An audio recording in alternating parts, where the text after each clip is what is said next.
Maka patut bagi mukmin muttaqin, maka hendaklah bagi orang beriman yang sudah mengiktikadkan bahwa Allah Qiyamuhu binafsi, dia apa? Dia menyatakan satu, dia menyatakan hajatnya hanya kepada Allah. Bahasa kitanya, dia tidak akan mengeluh kecuali hanya kepada Allah. Itu amalannya orang yang Qiyamuhu binafsi. Dia menyatakan hajatnya hanya kepada Allah. Satu, artinya dia berusaha sekuat mungkin jangan mengeluh kepada selain Allah. Jangan mengeluh kepada selain Allah. Ini yang kita latih hari-hari. Masalah apapun, kesusahan sebagaimanapun, kesulitan apapun, tahan diri kita mengeluh kepada manusia, karena itu bisa merusak etikat kita kepada sifat Qiyamuhu binafsi. Dalam bahasa Arab, perhatikan ini, dalam bahasa Arab mengeluh itu disebutnya syikayah. Ya. Ada syikayah, ada namanya hikayah. Ada namanya syikayah, itu mengeluh. Ada namanya hikayah. Hikayah itu artinya cerita. Ya, jadi ada orang itu bentuknya mengeluh, kata ulama. Ada orang itu bentuknya cerita. Kalau mengeluh itu tidak boleh kepada selain Allah dan hukumnya maksiat. Tapi kalau cerita, kita boleh cerita kepada makhluk. Jadi kalau kepada makhluk ada persoalan, ada masalah, kita tidak boleh mengeluh kepada dia. Yang kita boleh adalah cerita. Ustaz, apa bedanya Ustaz? Pasti gitu pertanyaannya. Kan cerita 11,5 sama 11, Ustaz, bukan 11-12 lagi. 11 sama 11 setengah. Beda. Makanya itu ngaji. Jangan layang-layang dulu. Ya? Kalau cerita kepada orang itu boleh, tapi kalau mengeluh ini yang dilarang.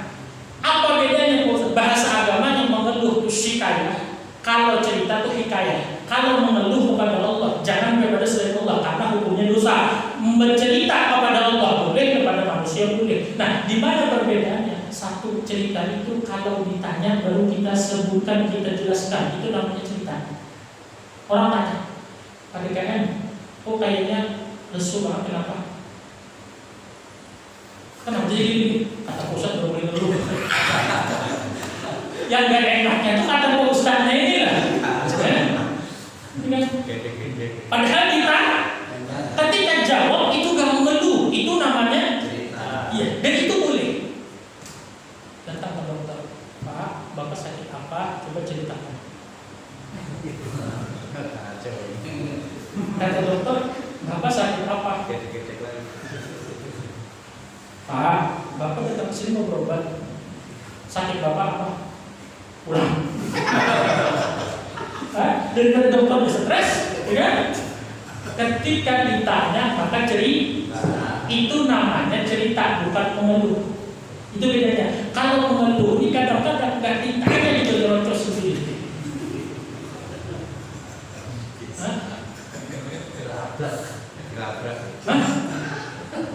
Orang nggak nanya. Aduh, saya sakit ini. Soal panjang kemudian. Jawaban orang lintas. Itu namanya mengeluh. Satu. Itu ketawain diri sendiri kan? Ketawa itu ketawain diri sendiri kan? Jangan ketawain orang lain, ketawain diri sendiri. Jadi Pak, kalau orang nggak nanya kita apapun kesusahan kita, nggak ada kewajiban dan nggak ada benarnya kita ceritakan, itu hukumnya mengeluh, itu jadinya maksiat. Kecuali ditanya. Yang kedua Pak, cerita itu biasanya kemudian kita minta solusi atau minta pembahasannya jalan keluar atau minta petunjuk misalnya atau urusan hukum kan misalnya, maka kita boleh cerita. Itu namanya cerita, bukan mengeluh. Misalnya contoh, datang ke dokter, dok saya sakit saya ini gejalanya begini obatnya apa? Nah itu minta solusi. Ya itu namanya cerita. Datang ke Ustaz saya begini hukumnya apa kira-kira? Saya harus bagaimana Ustaz supaya sesuai dengan aturan agama supaya jangan salah langkah Ustaz. Itu namanya cerita. Kalau orang mengeluh biasanya dia nggak penting, nggak peduli ada solusi apa enggak. Yang penting dia cerita. Yang penting dia menyampaikan apa yang dia alami. Dia nggak peduli orang ada solusi, bahasa orang sekarang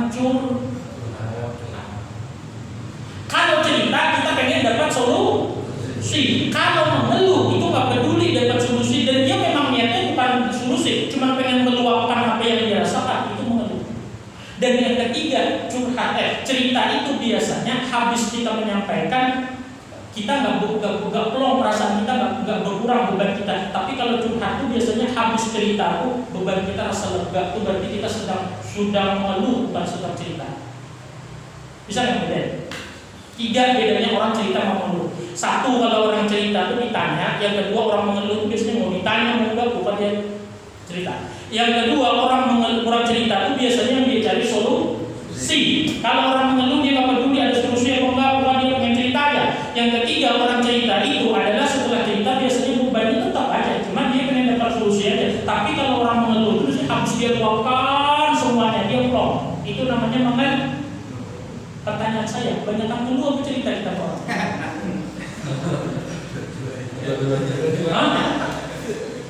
Dua-duanya.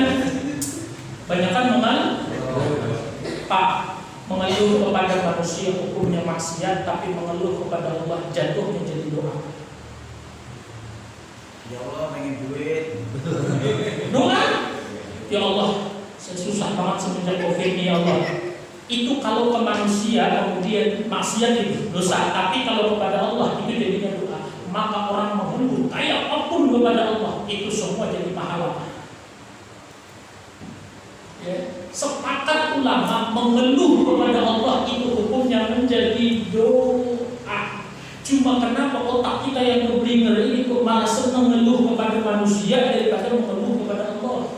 Coba kita ada masalah apa aja, tahan lidah kita ini mengeluh kepada manusia. Ingat ya, kecuali cerita. Di mana mengeluhnya? Coba sekali sholat malam, coba sesekali sholat duha, coba sesekali kemudian mau ibadah kepada Allah. Coba di situ habis coba mengeluh kepada Allah coba. Dan ini harus diusahakan, ini harus dibiasakan. Karena kita kan enggak ada masalah di kita aja, biasanya kemudian harus semua RT tahu kita punya masalah kan? Orang rumah.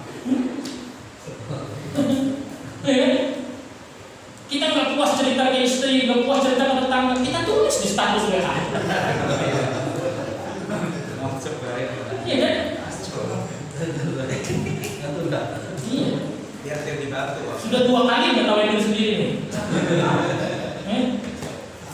Ayo Pak, kalau kita mau iman kita benar Pak. Kalau kita sibuk menjaga imun, ya kan, sibuklah lebih kita menjaga iman. Caranya kalau kita beriman Allah qiyamuhum binafsi, maka yang harus kita latih yang pertama adalah belajar kita kurangi. Kalau kita susah kemudian untuk menghilangkan, ayo kurangi mengeluh kepada manusia, banyaki mengeluh kepada Allah. Ini dulu tahapnya. Ini amalannya. Tidak benar iman orang kepada sifat 20, sifat qiyamuhum binafsi khususnya kalau dia masih senang hari-hari mengeluh kepada manusia.